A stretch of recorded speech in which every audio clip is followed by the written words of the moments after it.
Rain hammers against the floor-to-ceiling windows of the 42nd floor. The city sprawls below like a circuit board of light and shadow. Seoul at 4:47 p.m. on a Thursday. Most people are heading home. Han Jae-min is not. He stands motionless at the glass, his reflection fractured across the wet pane. Tailored black suit, the kind that costs more than a year of most people's salary. Neck tattoos crawl just above his collar, visible for a split second when his jaw shifts. The Ghost King doesn't hide what he is. He simply doesn't explain it. His assistant's voice crackles through the intercom. "Sir, the restoration team is wrapping up on 42. They're in the main conference room." Jae-min doesn't respond. He doesn't need to. His presence alone carries instruction. He moves through the hallway like smoke, no sound, no wasted motion. Every step is calculated. Every gesture is a statement. The men and women working late shift their eyes downward as he passes. Not out of respect, out of survival instinct, the kind that tells animals when a predator enters the room. "Hi viewers, kindly tell us where you're watching from and what time it is. I want to know if you're somewhere safe right now, because what happens in the next 60 seconds will shake something loose in you." This story doesn't care about your comfort. It cares about the truth. The conference room glows with afternoon light. Modern, clinical, expensive, and there she is. Ariel stands by the marble counter wearing a sleek black satin dress. Her hair is longer now than he remembers. Darker. Her posture is different, shoulders back, head held like she owns the air around her. She's smiling at a man who definitely isn't Korean. Damian Cross, early 30s, Western accent wrapped around words like confidence.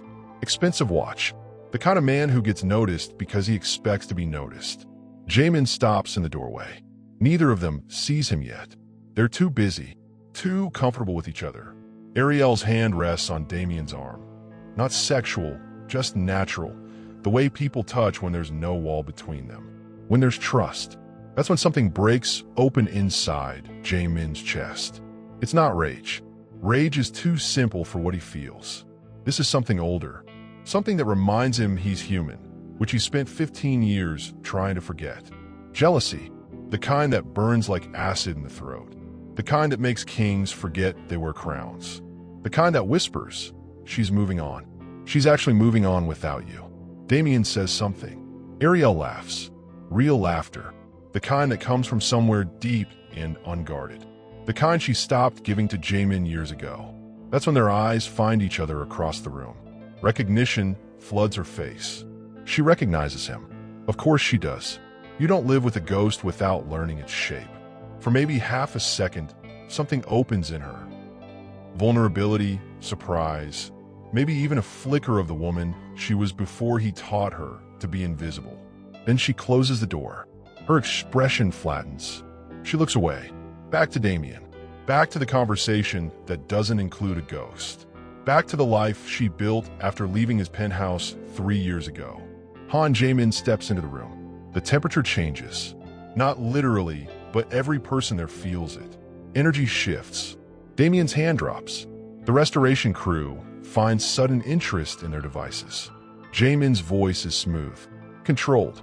The voice of a man who never raises volume because volume is unnecessary. Ariel, it's been a long time. She doesn't look back at him. It has. 2 words. No boardrooms. No betrayals. Just distance. Professional distance. The distance of someone who's learned to make a man disappear without ever looking away from what matters. Damian extends his hand. Han Jae-min, right. Your office is. Jaemin's handshake is a message. It's crushing. It's a reminder that this American's bones are fragile compared to what Jae-min has broken before. When he releases, Damian's hand feels hot and injured. "Tell me about your background," Jae-min says, still looking at Ariel. Not at Damian. Never at Damian. "I like to know who's in my building." Damian smiles. It's the smile of someone who doesn't understand the rules of the room he's standing in. Harvard MBA. Built my first fund 7 years ago. Focused on emerging markets. And American money, finding Korean dreams. Jae-min finishes. How strategic. He looks at Ariel one more time. Her jaw is tight. She feels what's happening. She knows exactly what this is. Then he leaves. That's the strange thing about power. You don't need to say what you're going to do. You just leave, and everyone fills in the blanks with their own fear. By 6 p.m. that evening, Jamin's team is pulling Damien Cross's entire life apart. Bank statements, real estate holdings, family history, client lists, every contract, every deal, every phone call he's made in the last 5 years. Somewhere in that data is a weakness, and Jamin will find it. Here's the thing about a man who controls Seoul from the 42nd floor. He doesn't get jealous and then wait. He doesn't sit with it. He doesn't process it like a normal human being. He acts. And when Han Jamin acts, people disappear. What Jamin doesn't know yet is that Ariel is already one step ahead of him. And the next time they meet, everything he thinks he understands about control will shatter like glass. The restaurant is in Gangnam, upscale, the kind of place where the waiters wear white gloves and recognize faces. Jamin sits at a corner table with a clear view of the entire room. He's been here 17 minutes. Ariel and Damien arrive at 8:03 p.m., 5 minutes late. A power move, probably unintentional, which makes it more authentic. They don't see him. Of course they don't. Jamin paid for invisibility a long time ago. It's easy when people stop looking for threats. Ariel laughs at something Damien says. She touches his arm again. Same gesture as the conference room, but this time it lingers. This time it means something different. In public, with intention, Jamin's fingers curl around his water glass. The ice shifts. His phone buzzes. Text from his head of security. Cross's venture fund dropped 12% today. 3 major clients requested to exit. No explanation given. Jamin didn't request that. Didn't authorize it. But he's not surprised. Power doesn't always need instructions. Sometimes it just knows what you want and moves accordingly. Across the restaurant, Damien pulls out Ariel's chair. He's trying. That's what bothers Jamin most. The effort. The genuine attempt to be the kind of man a woman like her deserves. Jamin stops, trying a long time ago. He signals for the check. Leaves cash on the table. Too much. Not because he's generous, but because he never counts money. Money is what he uses to keep score with other people's lives. When he walks past their table, he doesn't acknowledge them. He simply exists in their space for 2 seconds. Long enough for Ariel to feel the shift. Long enough for her to turn and catch his eye. He nods once. Not friendly. Not hostile. Just a reminder. By the next morning, Damien Cross's second largest client has terminated his contract. No explanation. Just an email and a wire transfer of exit fees. Jamin's team moves faster now.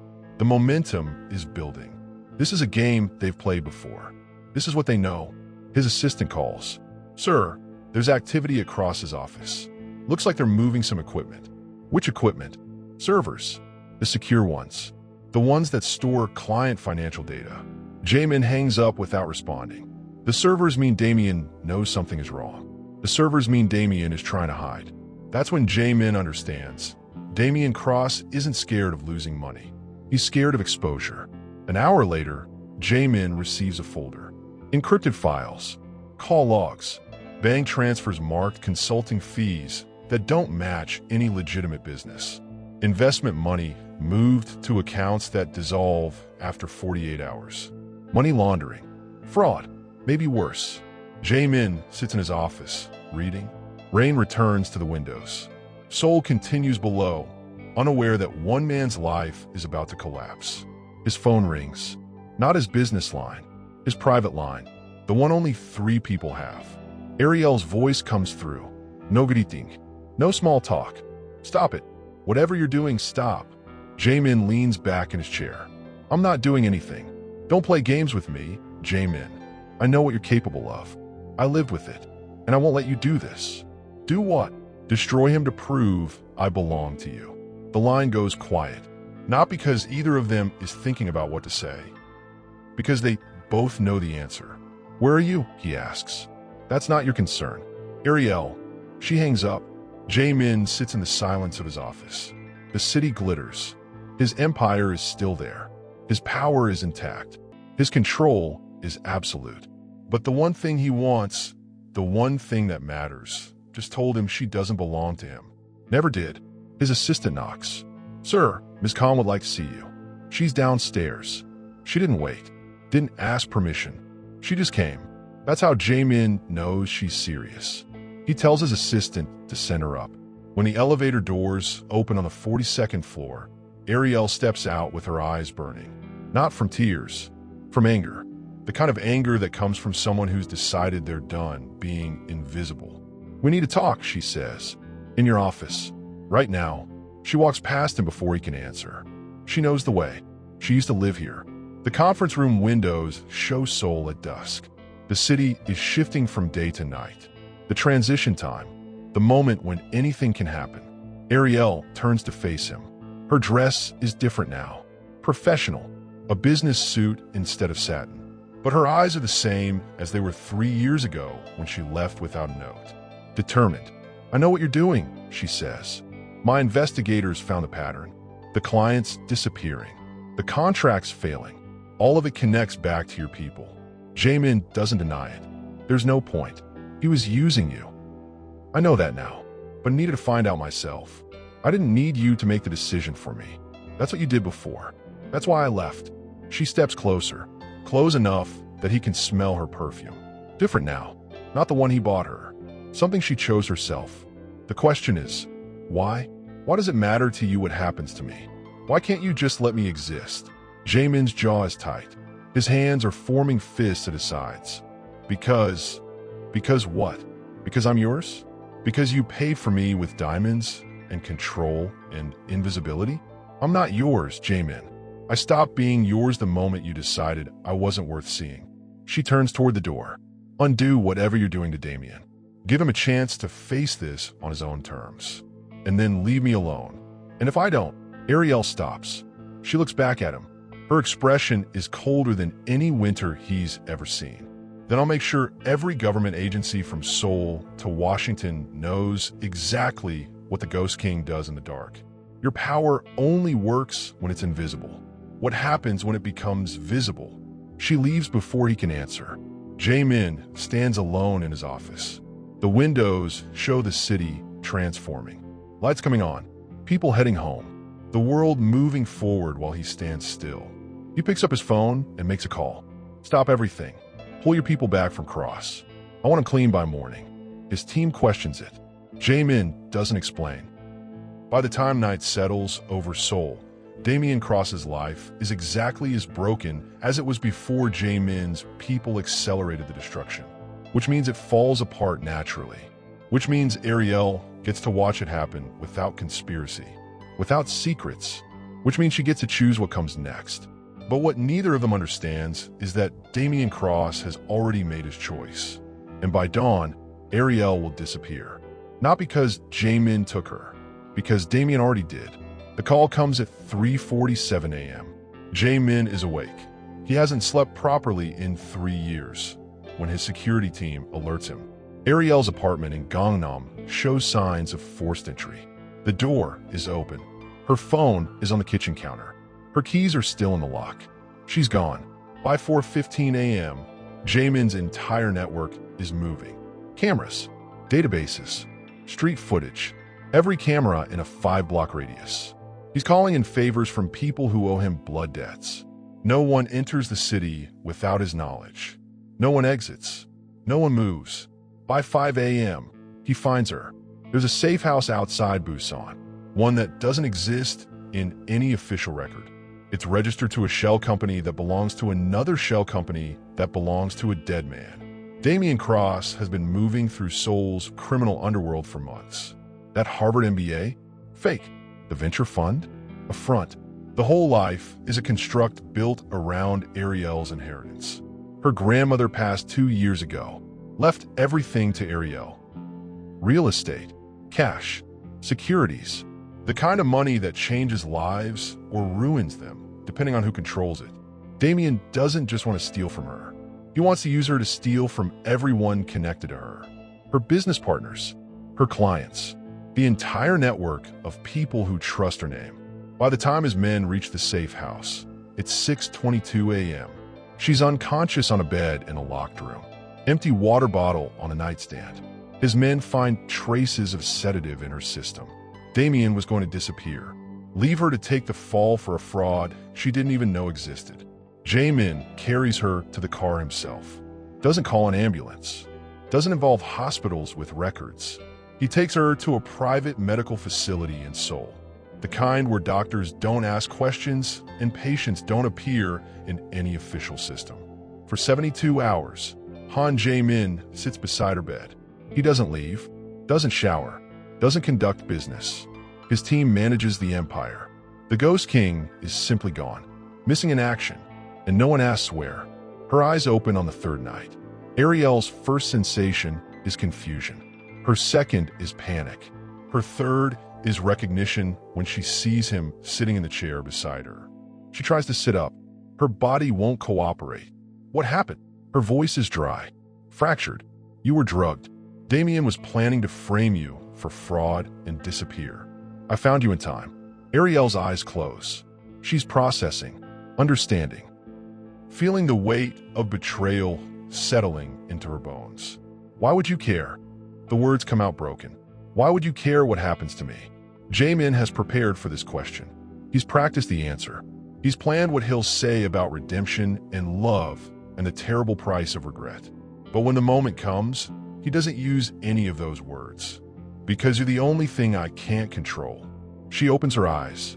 They're wet now. Not from tears, from rage, from understanding that even when she escapes, even when she builds a life without him, he's still there, still watching, still deciding what happens next. You saved me, she whispers, and it still feels like a prison. Jamin has no answer for that. Over the next week, evidence appears at Interpol. Anonymous tip, complete fraud scenario, bank transfers, phone records, coded communications between Damien and his associates. Everything needed to build a case. By week 2, Damien Cross is arrested at Incheon Airport trying to flee the country. The news coverage is extensive. International venture capitalist arrested for money laundering and conspiracy. No mention of how Interpol received the evidence. No mention of Han Jae-min. The Ghost King remains invisible, even in his moment of justice. Ariel recovers in the private facility. She doesn't talk much, just watches the news reports, watches her inheritance get protected, watches the man who drugged her get taken away by federal agents. By day 14, she's ready to leave. Jamin arranges everything. New passport, plane tickets, money transferred to accounts in her name. All the tools she needs to disappear again. He walks her to the car that morning. Where will you go?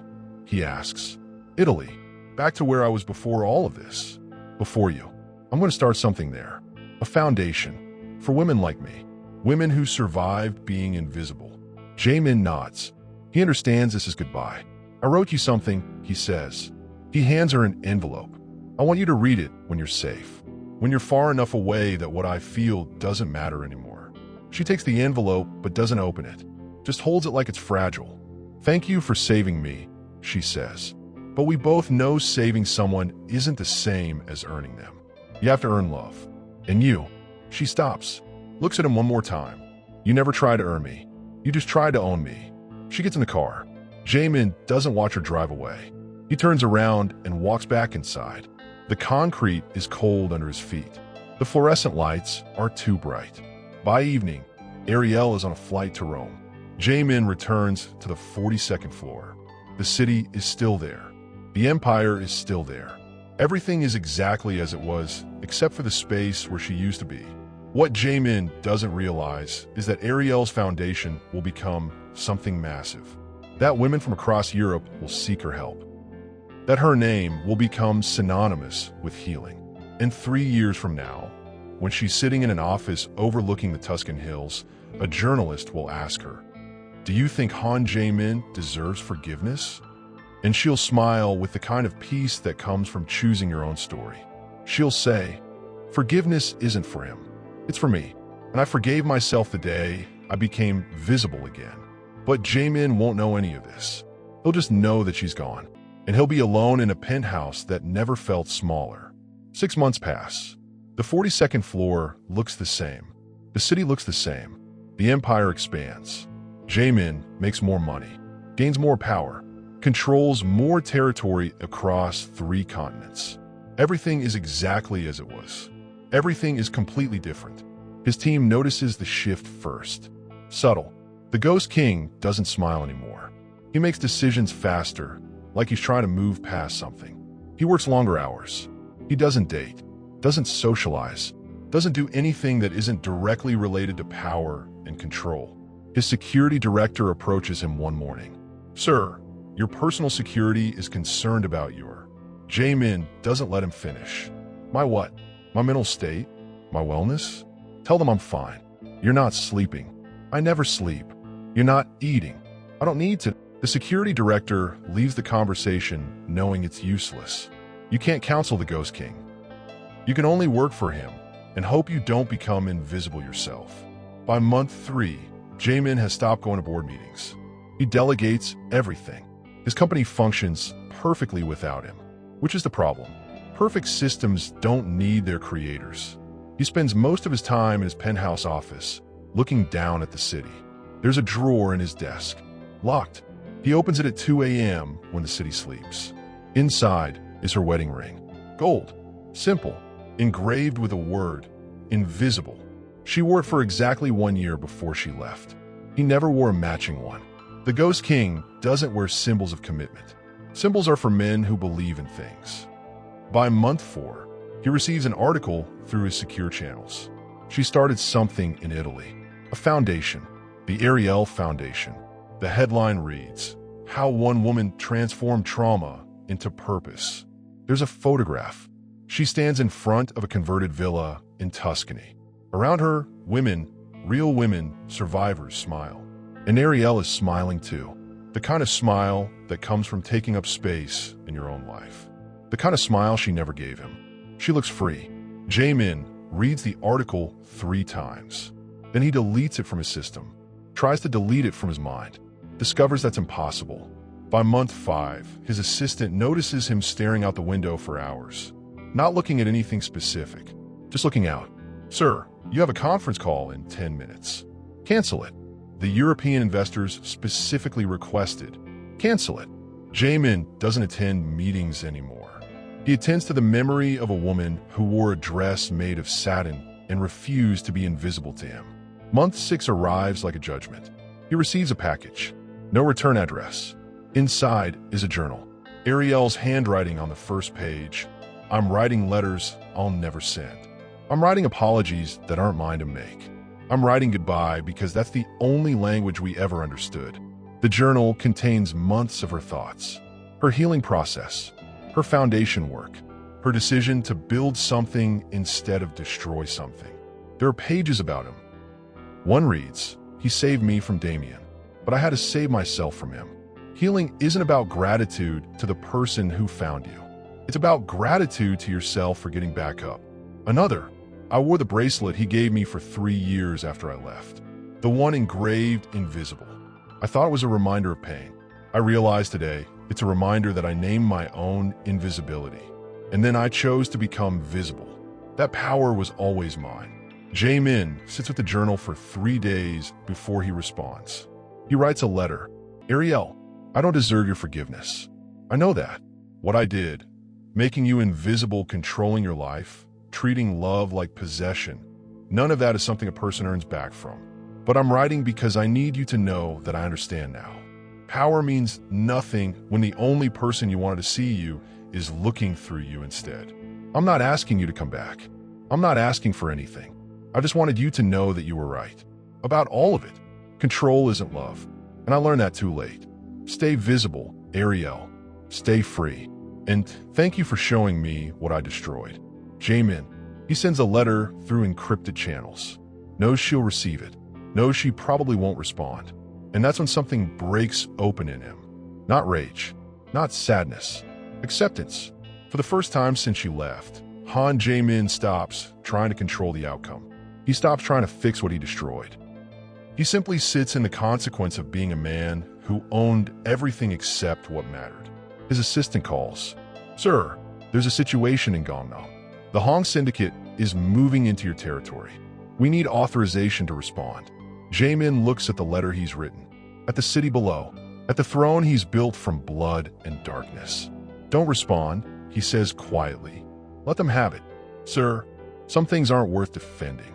What Jaemin doesn't understand, yet, is that Ariel received his letter, that she read it in an office overlooking the Tuscan hills, that she cried not because she forgave him, but because she understood he was finally learning what she already knew. The most dangerous thing you can do is refuse to see the people you love. 1 year passes, then another.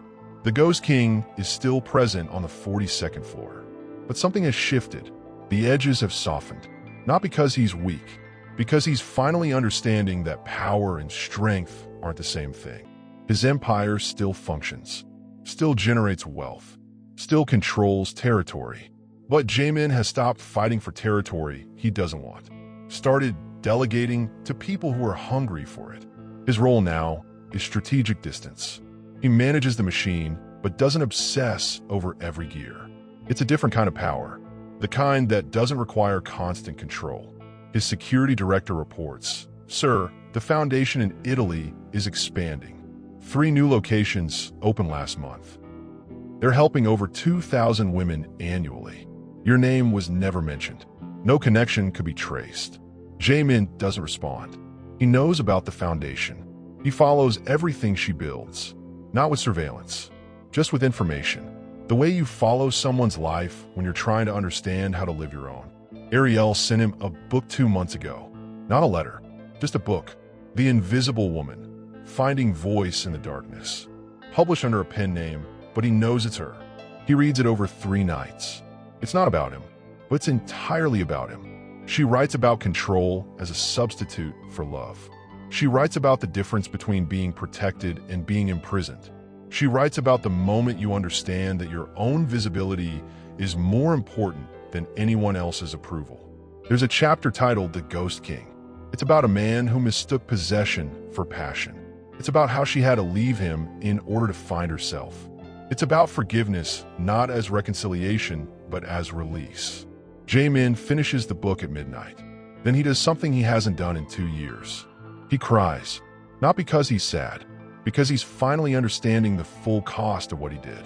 The years she lost, the life she had to rebuild, the woman she became because he forced her to leave. The next morning, he makes a call.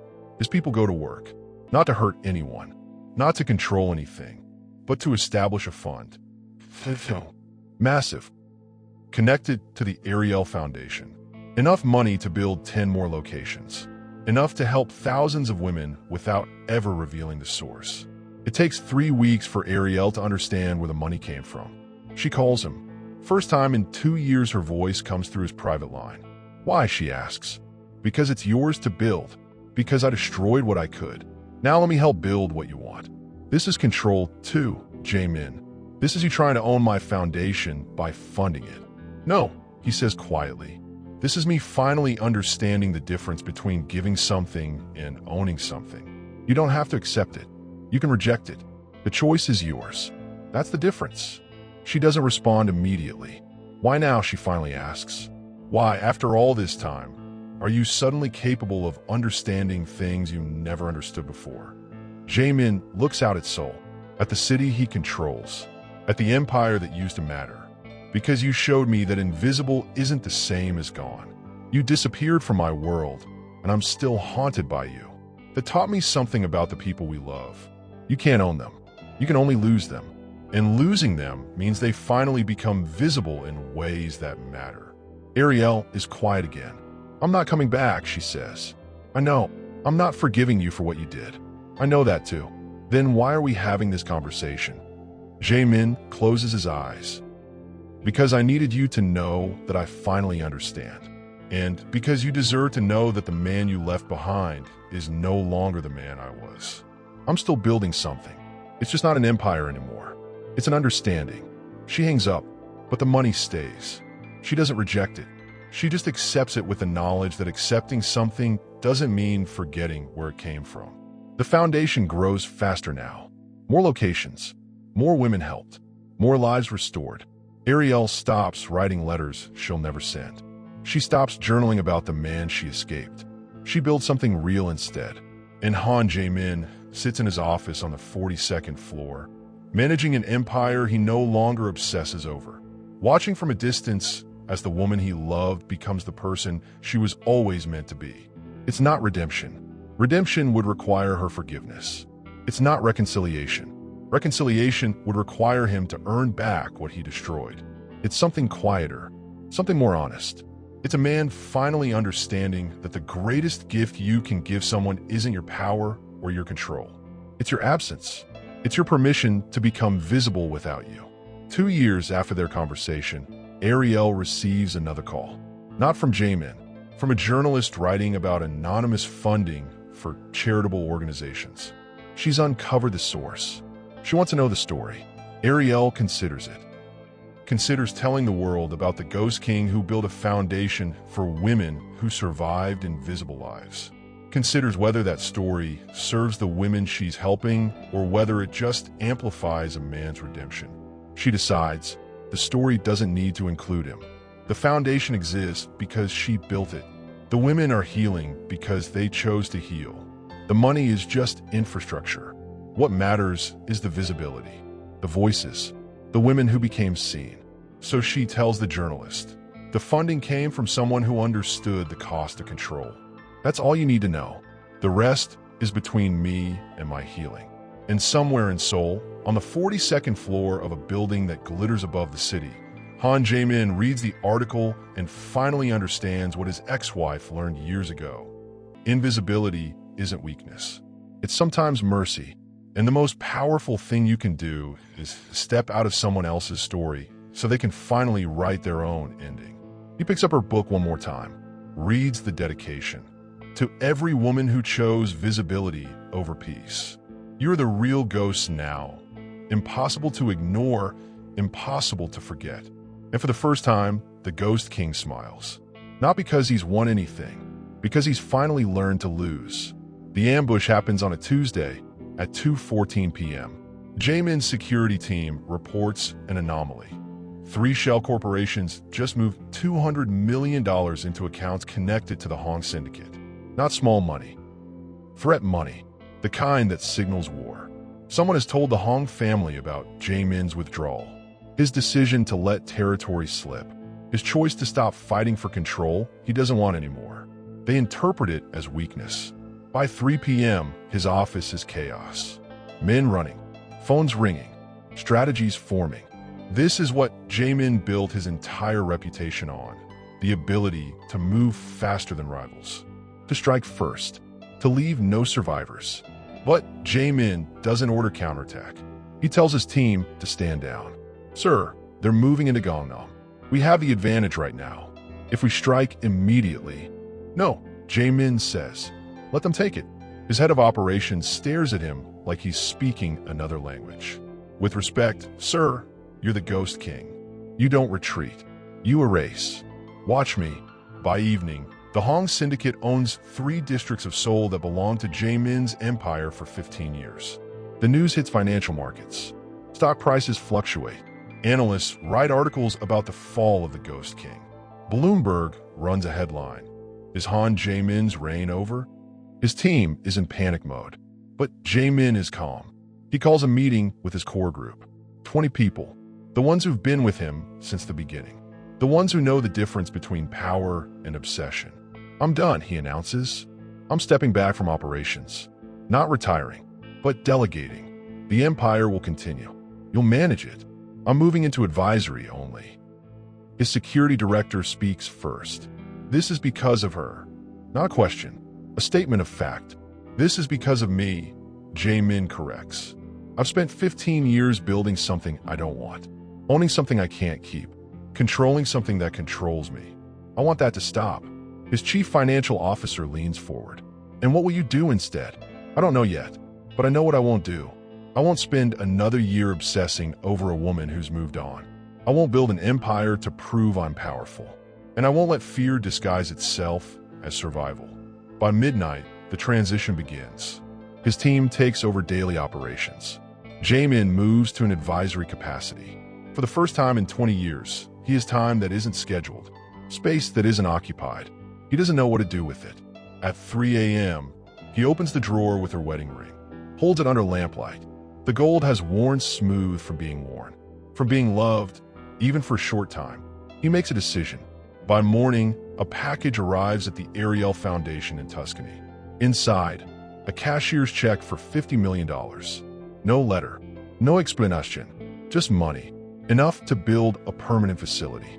Enough to expand across 10 countries. Attached is a single note.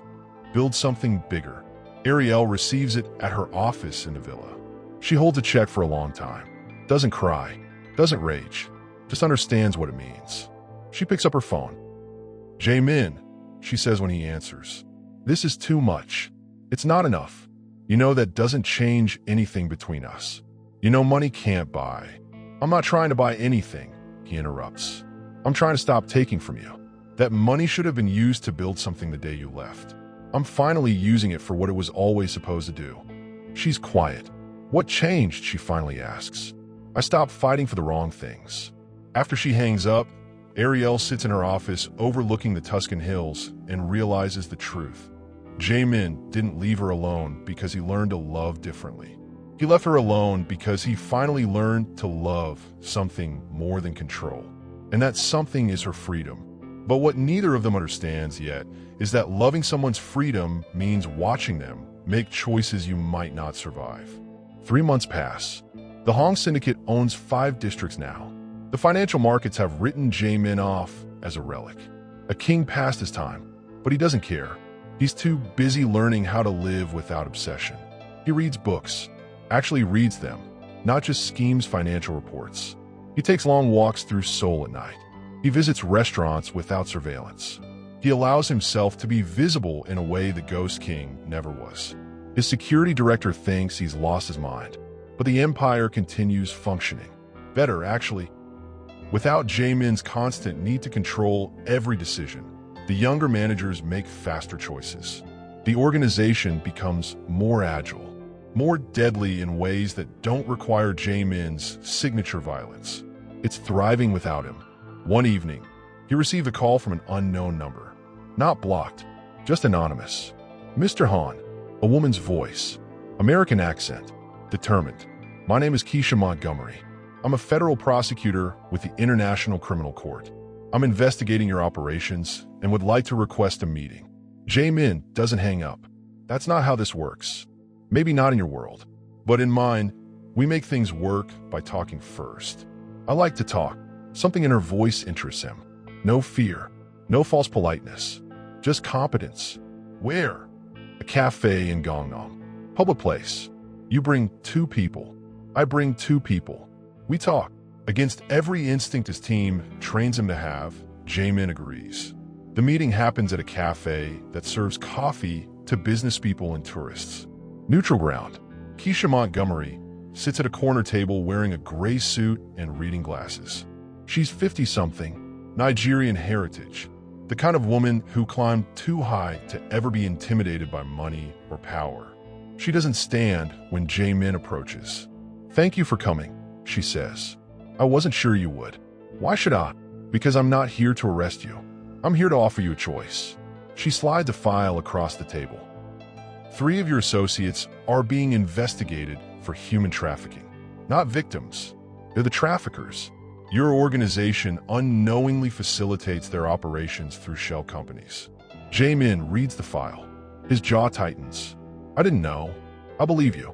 But that doesn't change what's happening. 236 women were moved through your infrastructure in the last 5 years, whether you knew or not." Jae-min puts the file down. "What's the choice? You can cooperate. Give us documentation. Help us dismantle the network that's using your empire. Or you can stay silent and pretend ignorance while we proceed with investigation. Either way, those 3 men will face justice. You just get to decide if you want to be part of the solution." For the first time, Jae-min understands something clear. Power without responsibility isn't power. It's just violence with better funding. He looks at Keisha Montgomery, sees the woman who's dedicated her career to stopping men exactly like him. "What do you need?" By the end of the week, Jae-min has provided everything. Bank records, communication logs, the complete infrastructure. His team doesn't understand. His security director argues it's betrayal of his own organization. They trafficked women, Jae-min says quietly. That's not organization. That's cancer. And cancer gets cut out. The three men are arrested. The news breaks across Korean media. Ghost King cooperates with prosecutors. The headline alone shatters his reputation. But Jae-min doesn't care. For the first time, his actions aren't about maintaining image. They're about doing something that matters. Keisha Montgomery sends him a message. Thank you. There are 236 women alive because you chose differently. Jae-min responds, not because I'm good, because I finally stopped being their version of evil. That night, he calls Ariel. Did you hear the news? He asks. About the trafficking? Yes. About you cooperating? That's not something I expected from you. I know. I'm still learning that doing the right thing doesn't mean getting rewarded for it. It just means you have to live with yourself. Ariel is quiet for a moment. Who are you, Jae-min? Because you're not the man I left. Neither of us are who we were, he says. You became visible. I'm learning what visibility actually costs. What happens next will test everything either of them has learned about change, forgiveness, and whether people can become someone different or just become more themselves. Because Keisha Montgomery's investigation wasn't just about 3 traffickers. It was about uncovering something much deeper.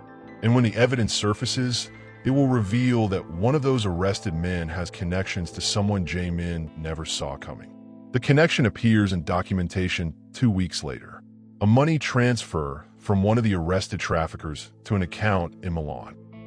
To a company registered to a name that doesn't exist. Except it does exist. Because Jae-min knows that name, knows that paperwork, has traced that ownership structure before. Damien Cross is alive. Not just alive, operating, running a reconstruction of his fraud through new infrastructure, new identities. And this time, he's not targeting individual women. He's facilitating trafficking operations, using chaos to move victims across borders. Jae-min sends the evidence to Keisha Montgomery in person. She reads it, then looks up at him. You know this person? Yes. And he knows someone I care about. Keisha understands immediately. This isn't about justice anymore. This is about protection, about the possibility that Ariel might be in danger again. We'll track him down, she promises. But Jae-min doesn't wait. He calls Ariel. I need you to close the foundation temporarily. Move all your staff. Tell no one where you're going. What happened? Just do it. Please. He hangs up before she can argue. By next morning, Ariel has relocated her team to a secure location in Switzerland. She doesn't know why. Doesn't know about Damien's resurrection. Just knows from Jae-min's tone that the threat is real. Jae-min's security team tracks Damien to a safe house in Barcelona. Not alone. 14 associates. 23 women in basement levels. The infrastructure of modern slavery. Jae-min doesn't call the authorities immediately. He sends his people first. It's not a rescue operation. It's extraction. His men move in at 3 a.m. silent. Coordinated. They remove the women and provide transportation to Keisha Montgomery's team, which is waiting at a predetermined location. By dawn, the safe house is empty except for Damien Cross. Jae-min walks down concrete stairs into a basement that smells like terror and desperation. Damien is restrained, confused. Then his face changes when he sees who's coming toward him. Yubi says, "You're supposed to be in Seoul." "I'll move around," Jae-min replies. "You're going to kill me." "No, I'm not. I'm going to let you understand something. Ariel Calm was mine once. I destroyed her. Then I let her go. You try to destroy her differently. And I'm letting authorities destroy you." Jae-min pulls up surveillance footage on a laptop. It shows the safe house operation, the women being removed, the helplessness of Damien's operation collapsing. 23 women are alive because I chose something other than revenge. That's the difference between us. I'm capable of change. You're just capable of addiction to control. Jae-min closes the laptop, turns to leave. "Wait," Damien calls out. "Aren't you going to ask me about Ariel? About what I was planning?" Jae-min stops, doesn't turn around. "Because I was never coming for her," Damien continues. "She was leverage, insurance. If anything went wrong, I had access to her. But I didn't hurt her, didn't even contact her. The truth of it lands differently than Jae-min expected. Ariel was safe the whole time. Safe because Jae-min had finally stopped controlling her and started protecting her differently. He leaves without responding. Keisha Montgomery's team arrives within the hour. Damian Cross is arrested, extradited to Korea for trafficking charges. The case becomes international news. 23 women freed. One of the biggest trafficking networks dismantled. Jae-min is mentioned but not named. An anonymous source provides crucial evidence. He remains the Ghost King, but now the ghost is transparent. Everyone can see through him, and what they see is someone trying to repair rather than destroy. That evening, Ariel calls. "I know what happened," she says. "I got a call from Keisha Montgomery. She told me everything. About Damian. About what you did. He wasn't coming for you," Jae-min says. "But I couldn't know that for certain. And so you acted. To protect me. Even though I didn't ask you to." The silence between them is different this time. Not filled with control or possession. Filled with the complicated space between people who've loved each other and learned to love differently. "I'm done protecting you," Jae-min says finally. "I wanted you to know that. From now on, you protect yourself. I'll just exist somewhere you don't have to worry about me." "That's not what I want," Ariel replies quietly. "I know, but it's what you need." What neither of them realizes is that Keisha Montgomery's investigation is about to expand, that the trafficking network extends further than anyone thought, and that the next person they'll find in the evidence won't be someone they expect. It will be someone that changes everything. The photograph arrives with Keisha Montgomery's next report. It shows a woman, mid-40s, Korean ancestry, elegant, standing in a meeting with Damian Cross and two of the arrested traffickers. The caption reads, "Unknown, possibly a financial liaison." Jae-min stares at the photograph for an hour. Then he makes a call to his security director. "Who is this woman?"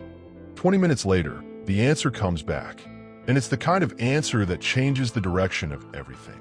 The woman in the photograph is Park Min-jun, registered as a consultant. But deeper investigation reveals something different. She's connected to Jae-min's own organization, connected through payroll management, connected through access codes that would allow her to move money through hidden channels. She worked for him, or rather, she worked for him. She's disappeared from the office for 3 weeks. No one noticed because Jae-min was only advisory, because the new management team didn't see what was moving underneath the organization. Jae-min calls Keisha immediately. "I need her found," he says. "We're working on it. What's your connection?" "She was my wife's. She was important to someone I cared about." Keisha understands immediately. This isn't business. This is personal. By the next day, Park Min-jun is located in a hotel in Busan. Not hiding, just waiting. When Jae-min and Keisha arrive at the hotel room, she's sitting by the window, looking out at the ocean. "I knew you'd figure it out," she says without turning around. "What?" Jae-min asks. Park Min-jun turns to face them. Her expression is calm, resolved, like someone who's made peace with their own destruction. "Because Damian Cross approached me 5 years ago with an opportunity. He said I could make more money by facilitating certain transactions. I didn't ask questions. I was paid to not ask questions. You facilitated trafficking," Keisha states. "I facilitated money transfers. I didn't know what they were for, or I didn't want to know. That's what makes me guilty without being a monster." Jae-min understands the distinction. Guilt that comes from looking away, from choosing ignorance as a shield against complicity. "Why contact me?" he asks. "Why let me find you?" "Because," Park Min-jun says, "I wanted to tell you something. Before I go to prison. Before my life becomes what I deserve. I wanted you to know that 5 years ago, a young woman came to your office. She was looking for work, wanted a job in international financing." Jae-min's skin goes cold. "What young woman?" "I don't remember her name, but I remember thinking she looked like she was running from something. Like she needed to disappear and rebuild. And I remembered thinking, maybe Jae-min will be good to her. Maybe he'll give her what I couldn't give myself, protection." "Who is she?" Jae-min's voice is quiet, controlled, but there's something underneath it. Something that sounds like fear. "I don't know," Park Min-jun says. "I recommended her, but the paperwork disappeared. Your security team vetted her, and then she never appeared on any official record. It was like she was invisible. Jae-min realizes what's happening, understands the pattern. He shows a photograph to Park Min-jun. It's Ariel, from years ago, before Italy, before the foundation, before freedom. Park Min-jun notes. That might be her, or not. Memory isn't reliable when you're guilty. Jae-min walks out of the hotel room. Keisha follows him. What does this mean? It means I need to talk to someone. He calls Ariel immediately. I have a question, he says. 5 years ago, before you left for Italy, did you ever come to my office looking for work? There's a long silence. Why are you asking that? Because I'm trying to understand something. Something about the past that doesn't fit together correctly. Ariel breathes. Yes, I came to your office. After we separated, when I was trying to figure out how to survive without you. I wanted to work, to be independent, to build something that wasn't reliant on your money or your protection. Why didn't I know about this? Because I was interviewed by your security team and they told me you'd already rejected the application, that you didn't want me working there, that it was a conflict of interest. Jae-min closes his eyes, understands the layers of control he never even knew he was exercising. They were protecting you from me, he says. What? My security team. They were protecting you from me, from my obsession, from the fact that if you'd taken that job, I would have monitored every interaction you had, controlled every decision, made you disappear even further. Ariel is quiet on the other end of the line. Your team did something I couldn't do, she says finally. They let me be free before I even knew I needed to be free. And in that moment, Jae-min understands the final truth. He didn't save Ariel. She saved herself. His team helped. Keisha helped. But the real rescue was internal. The real freedom came from her refusing to accept invisibility. And now, with everything exposed, with Damien captured and Park Min-jun facing justice, with his empire crumbling and his reputation destroyed, Jae-min finally has the space to become something he's never been, a man who's simply human. 6 months later, the courtroom in Seoul is packed. Damien Cross's trial ends with conviction on all counts. Trafficking, fraud, money laundering, life imprisonment. Park Min-jun receives 12 years for complicity. The organization is dismantled. The victims are relocated. Justice for once arrives. Jae-min sits in the back of the courtroom. He's no longer relevant to the proceedings. Just another person watching the machinery of law turn. After the verdict, Keisha Montgomery finds him in the hallway. You did the right thing, she says. I did what was necessary after doing wrong things for a long time. That's the same thing sometimes. They shake hands. Professional, honest. Then she leaves to continue her work. Jae-min returns to his penthouse. The 42nd floor still glitters above Seoul, but he lives there differently now. The empire continues without him. His younger managers are fierce, competent. They don't need a ghost to guide them. He's been stripped of his power, but given his life back. It's a trade he didn't expect to make, one he couldn't have made 5 years ago. 2 months after the trial, Jae-min receives a letter from Italy. It's handwritten, Ariel's handwriting, flowing, deliberate. Jae-min, I've been thinking about forgiveness, not as something I do for you, but as something I do for myself. You asked me years ago why I wore the bracelet engraved invisible. I wore it as a reminder of what I survived. But recently, I realized it's become something different. It's become a reminder that visibility isn't something someone else gives you. It's something you claim. I'm not forgiving you for loving me wrong. I'm forgiving you for not understanding better. And I want you to know, you could be visible now too. You can stop being the ghost king. You could just be a man learning how to live. The foundation is expanding. We're helping 3,000 women this year. Every one of them has a story about a man who tried to own them. And every one of them is learning that freedom looks like standing in your own light. You helped us build that, not because you were trying to redeem yourself, but because somewhere along the way, you stopped trying to control the outcome and just helped. That's enough. That's actually enough. Ariel, Jae-min reads the letter 3 times. Then he does something he hasn't done in years. He opens the drawer with her wedding ring, the one engraved invisible. He holds it to the light, gold worn smooth. A symbol that used to represent possession now represents something simpler. A moment when two people tried to love each other and couldn't find a language. He doesn't put the ring on, doesn't throw it away, just holds it and understands some things don't need resolution. They just need acknowledgement. That night, Jae-min begins writing. Not letters he'll never send, but a book, his story, not as a confession, not as justification, just as a map of how a man can be powerful and powerless at the same time. How control is the opposite of love. How freedom means letting go of the people you want to possess. It takes him 6 months to finish. He doesn't publish it under his name, just releases it anonymously through a small press.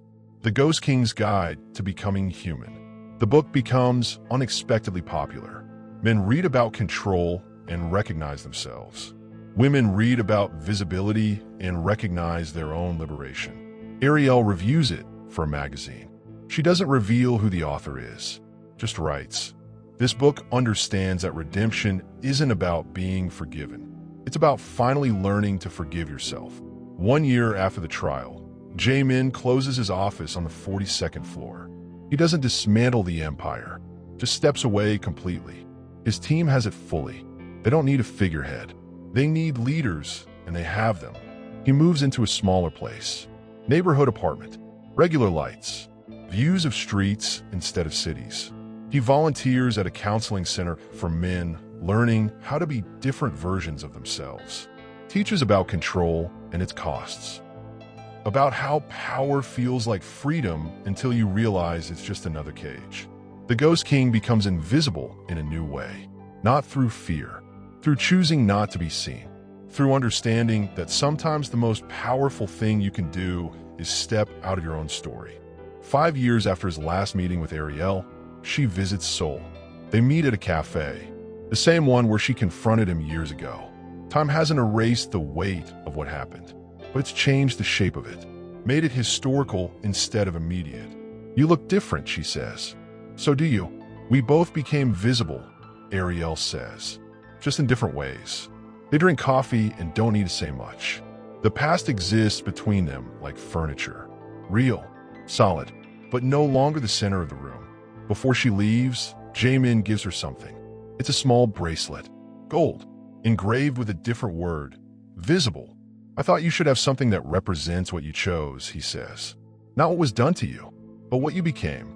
Ariel puts on the bracelet, wears it next to her old one. 2 pieces of gold, 2 versions of herself, both real. Thank you, she says. And Jae-min, thank you for finally learning that loving me meant letting me go. Thank you for showing me what I was before you left, and for proving that people can become someone different. They part as 2 people who loved each other wrong, but got the ending right. Jae-min returns to his quiet apartment. Looks out at Seoul's streets instead of its skyline. The city continues moving. The Ghost King is gone. Just a man who learned too late and changed just in time remains. And somewhere in Tuscany, Ariel stands in her office and looks at the bracelet that says visible. She thinks about the man who controlled everything except his own heart, who destroyed what he loved and then spent years learning to let it be free. She thinks about forgiveness not as reconciliation, but as release. The Ariel Foundation now operates in 17 countries, helps over 10,000 women annually. Every one of them is learning the same lesson Ariel learned. Visibility is freedom. This is not a love story with a traditional ending. This is a story about 2 people who loved each other wrong and then loved each other right by not loving each other at all, by becoming visible to themselves instead of visible to each other. The Ghost King is dead. Long live the man learning how to simply exist. Thank you for watching this journey with us. This is more than a story about obsession and control. This is about what happens when people finally choose differently. If you've survived someone trying to make you invisible, know this. Your visibility is your power. Your voice is your freedom. Subscribe to this channel and turn on notifications so you don't miss stories that remind you of your own strength. Share this in the comments. Tell us your thoughts. Inspire someone else. Because every person who learns to be visible becomes a light for someone still learning to shine.